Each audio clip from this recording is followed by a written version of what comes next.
Komik One Piece volume 114 akhirnya rilis dan kita mendapatkan berbagai hal baru seperti apakah Shiki masih hidup dan apakah juga nama ibu dari Shanks yang berambut merah adalah Uzumaki. Nah, garis besar di sini kali ini kita akan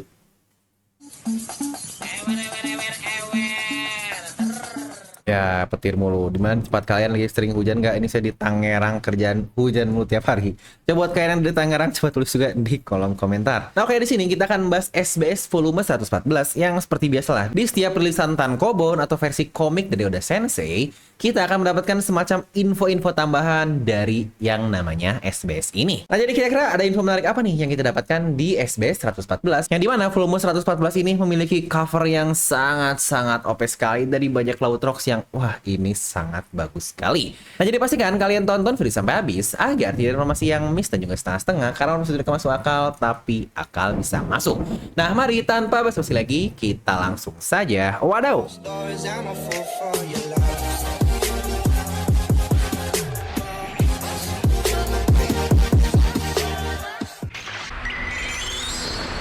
Nah, dimana selain tanya jawab dalam SBS, biasanya juga Oda akan memberikan nih beberapa koreksi teks yang ada. Misalkan yang pertama, kita mendapatkan ketika Roger marah kepada Rayleigh terkait Shaki. Di versi awal majalahnya, terdapat tanda keringat nih di bubble chat tersebut, tetapi di versi komik akhirnya dihapus, yang emang sebenarnya untuk kali ini nggak terlalu penting-penting banget. Lalu juga di sini kita mendapatkan terkait Big Mom nih yang bilang setelah dia mendapatkan Boy Beast Kaido di Wowonomi, di situ Big Mom berkata ingin diberikan kepada Katakuri, yang akhirnya kata-kata tersebut diubah menjadi Perospero dan bukan Katakuri. Karena seperti yang kita tahu juga ya, Katakuri pada saat itu memang sudah memiliki buah iblis. Tapi bukankah lucu juga ya, Wowonomi naga luar biasa dari Kaido hampir dimakan oleh dua orang yang sangat tidak cocok. Yang pertama adalah Ivankov, yang kedua adalah Perospero yang yang klon naga sekarang itu dimakan oleh orang seperti mereka yang sangat-sangat tidak bedes sekali. Nah, kita mulai chapter ini dari properti Rocks terlebih dahulu nih yang kita dapatkan di SBS kali ini. Apalagi dia selaku karakter utama di volume ini yang full menceritakan flashback dari Rocks tersebut.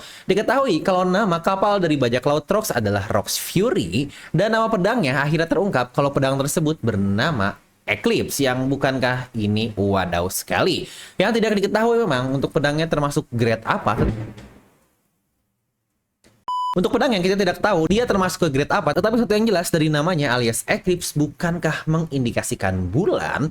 Apakah Devi Will of the apalagi terkait bukankah banyak teori juga yang berkata kalau anaknya alias Stitch bisa jadi menjadi Moon God atau Dewa Bulan lawan dari Luffy Dewa Matahari. Yang bukankah ini semakin menarik sekali? Di sini pun seperti biasa ya, Oda memberikan umur hipotetikal dari karakter lain dan itu adalah Yamato di usia 40 dan 60 yang bisa kalian lihat sendiri. Kalau lagi baik ya amanlah bentukannya biasa, yang bahkan kalau lagi buruk, yang suram bahkan umur 60 dia udah menjadi abu. Dan di SBS kali ini pula kita terkonfirmasi oleh Oda Sensei orang yang datang ke Gorosei itu bukanlah Shanks melainkan dia adalah Shamrock. Yang sebenarnya teori terkait hal ini pun sudah pernah kita bahas sangat-sangat lama sekali, terutama di awal channel film ini rilis kurang lebih sekitar tahun 2019. Ya tentu saja kita masih belum tahu adanya Godsnack dan apapun itu. Tetapi saya sudah membuat ini mega teori terkait Shanks memiliki kembaran yang terkonfirmasi dia adalah Shamrock. Di sini Oda menjawab kalau di anime orang tersebut diisi suaranya oleh Ikeda Shuichi yang juga menjadi pengisi suara Shanks, dan Oda sendiri pun pada saat itu berkata, saya lupa memberitahu tim anime kalau itu bukanlah Shanks. Dan sekarang ternyata pengisi suara Shamrock sudah diketahui adalah Kenjiro Suda, yang bukankah dari sini kita mendapatkan sedikit konfirmasi dari Oda Sensei kalau memang Oda dan One Piece staff untuk manga dan komik memang berbeda dengan anime dan mereka tidak selalu saling sinkron satu sama lain, karena bukankah tugas dari Oda adalah menggambar manganya sedangkan anime dia hanya mengadaptasinya dalam bentuk video saja. Makanya itu pula menjadi alasan kenapa channel Filmi saya selalu fokus ke arah manga atau mungkin versi komiknya, karena itu memang langsung representasi dari Oda Sensei ini sendiri. Next ada pertanyaan lain nih terkait bajak laut terkuat lainnya, yaitu Kinjisi no Shiki. Oda karena Shiki akhirnya muncul di layar jadi beritahu kami tentang dirinya seperti umur, pedang dan lain-lainnya. Di sini pun Oda menjawab, baik, karakter Shiki pertama kali muncul di film Strong World. Dikatakan saat ini usia Shiki adalah 73 tahun. Dia menggunakan dua pedang yang bernama Oto dan Kogarashi yang termasuk dalam Ryo Wazamono atau 50 pedang terbaik. Shiki ini berasal dari negeri Yano, di mana negeri yang mirip dengan Wano Kuni tetapi jauh lebih barbar. Dia tertarik terhadap komen komedi, bonsai, yang bukankah ini cukup menarik kita mendapatkan info terkait Shiki ini? Dimana bukankah terdapat negeri yang bernama Wano Kuni, terdapat juga yang bernama Kano Kuni, dimana dia ada tempat dari Sai, Chinjau itu adalah Kano Kuni, dan Shiki ternyata dari Yano, dari Y lagi nih, bukan K atau W yang ternyata banyak banget macamnya. Tetapi mungkin satu yang paling penting dari kata-kata Oda di sini adalah dia berkata kalau saat ini Shiki berusia 73 tahun.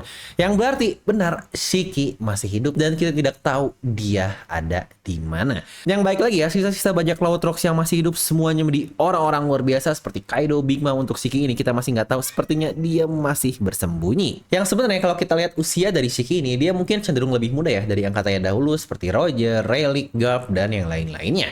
Lanjut di sini pun kita mendapatkan pertanyaan menarik terkait Denden Mushi. Kau berkata kalau Denden Mushi tidak masalah ditangkap oleh manusia selama mereka diberi makan. Tetapi apakah Denden Mushi dari topi jerami mereka mendapatkan makanan nikmat juga dari Sanji?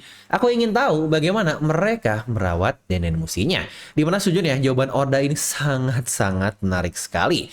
Oda menjawab kalau di sana terdapat satu device atau siput jarak jauh yang bisa menghubungkan komunikasi yang sangat jauh, dan terdapat 5 kru yang bisa saling pinjam satu sama lainnya. Mereka memiliki bayi Denden Mushi yang memiliki jarak lebih pendek. Denden Mushi tersebut bisa hidup sampai 3 bulan tanpa makanan selama mereka memiliki akses terhadap air. Tetapi berkomunikasi jarak jauh membutuhkan energi yang sangat banyak, makanya biasanya lebih baik memberikan mereka sisa makanan sebelum atau sesudah akan menelpon.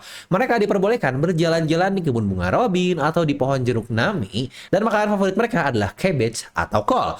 Namun di hari jika mereka mendapatkan siraman air, mereka bisa menggila dan jangkauan gelombangnya mencapai bagian atau sisi lain dari dunia ini. Yang bukankah ini wadaw banget, yang sebenarnya informasi yang tidak penting, tapi saya suka sekali bagaimana Oda menjelaskan sistem atau konsep dari dunia yang kasarnya dia ciptakan sendiri. Next, pertanyaan lain nih terkait suku Kuja yang juga menjadi cerita utama di komik ini, karena kita mendapatkan flashback Rocks Incident God Valley ada hubungan kuat dengan suku Kuja. Ada yang bertanya, apakah Ratu Amazon Lily otomatis menjadi seorang kapten juga? Di sini pun Oda menjawab, kau mungkin melihatnya dari angle yang salah.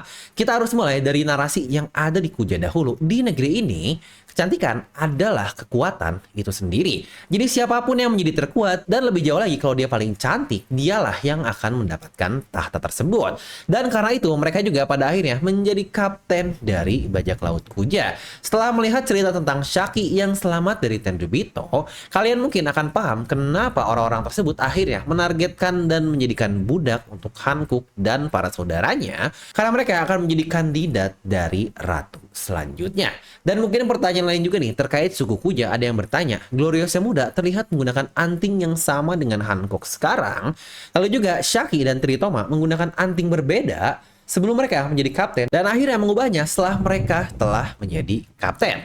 Apakah di antara kapten Kuja diwariskan hal tersebut secara turun-temurun? Dan Oda pun menjawab, bayangkan ini seperti mahkota yang diberikan kepada ratu setiap generasi. Setelah mereka pensiun, mereka bebas untuk memakainya atau untuk melepasnya. Lanjut, pertanyaan lain juga nih terkait buah iblis dari bajak laut Rocks. Oda, apakah mereka mantan pengguna bomu-bomu, jiki-jiki, dan holo-holo? Dan hal ini juga yang pernah kita bahas ketika membahas review dari chapter-chapter yang ada, di mana terlihat terdapat 3 buah iblis yang kita ketahui sekarang dimakan oleh kru dari bajak laut Rocks tersebut. Di mana Ganzoi dia memakan bomu-bomu Nomi yang sekarang dimakan oleh Mr. 5 yang akan muncul nih di live action One Piece sebentar lagi. Yang mungkin ketika video ini rilis sudah rilis juga di Netflix, bisa kalian tonton. Lalu Kapten John jelaslah kita tahu kalau dia memakan Jiki-Jiki Nomi yang sekarang dimakan oleh Kapten Kid, yang entah nih ada hubungan apa, tetapi bukankah panggilan mereka pun sama, di mana terdapat Kapten di nama depannya, Kapten John dan juga Eustace Kapten Kid, yang apakah ada hubungan dengan buah iblis Jiki-Jiki yang dimakan oleh keduanya. Dan terakhir, Gil Bastard nih yang Oda bilang sebagai penembak jitu, dia memakan horo-horonya dari Perona. Kalau saya nggak terlalu paham sih, apa korelasi buah iblis dengan kemampuan atau ability-nya terkait penembak jitu, tapi ya oke lah dia memakan buah iblis tersebut.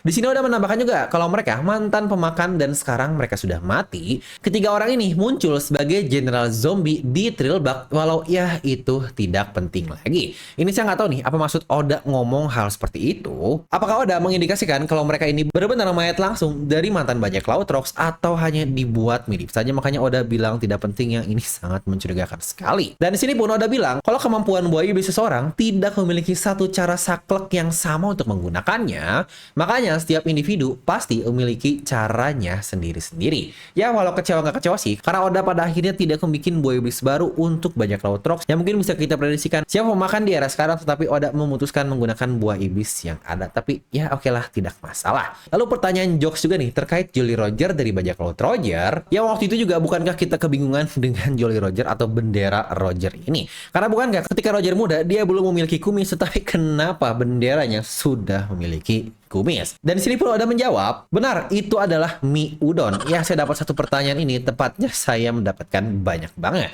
Saya pikir 99% orang tidak akan peduli, tetapi ternyata 100% dari kalian melihatnya ini semua. Hahaha, yang ternyata Oda sendiri tidak sadar guys, kalau kita cukup memperhatikan hal tersebut. Yang jangan lupa, fans One Piece ini otaknya udah detail-detail melihat sesuatu. Lalu juga ada pertanyaan terkait ketakutan terbesar Oda Sensei seperti para bocah-bocah di Elbaf, dan di sini pun Oda menjawab, menyiapkan ujian akhir itu adalah ketakutan yang berat. Tetapi kalau bisa bilang, hal yang aku takutkan adalah PTA, di mana PTA ini adalah Parent Teacher Association, yang mungkin pertemuan orang tua dan guru anaknya yang, wah Oda sibuk bos, mungkin takut untuk mendatangi PTA tersebut. Next, pertanyaan lain terkait kru dari topi jerami. Apa yang biasanya mereka lakukan dan game apa juga yang dilakukan ketika mereka sedang pesta? Dan Oda pun menjawab, ada banyak sekali. Brook pun memiliki banyak sekali game dan biasanya dia mulai dengan bermain piano atau violin, sedangkan Franky bermain dengan gitarnya. Yang akhirnya semuanya dilanjutkan dengan bernyanyi. Yang sering ditanya adalah Usopp Quiz dengan papan yang semua orang memainkannya, terdapat game penalti juga, adu otot, permainan papan, jenga, darts menggunakan senjata, sumo dan lain-lain yang bukankah terlihat fun sekali. Mereka berada di kapal dalam waktu lama yang menjadikan mereka keluarga dan bermain satu sama lainnya, yang bukankah ini fun sekali. Next, ini harusnya pertanyaan terakhir sih. Ada yang nanya terkait Kozuki Moria yang waktu itu juga kita bahaskan dari cover story Yamato, yang apakah Moria keturunan Kozuki dan kenapa dia melawan Kaido. Dan Oda pun menjawab di sini, ya benar, Kozuki Moria adalah Gecko Moria.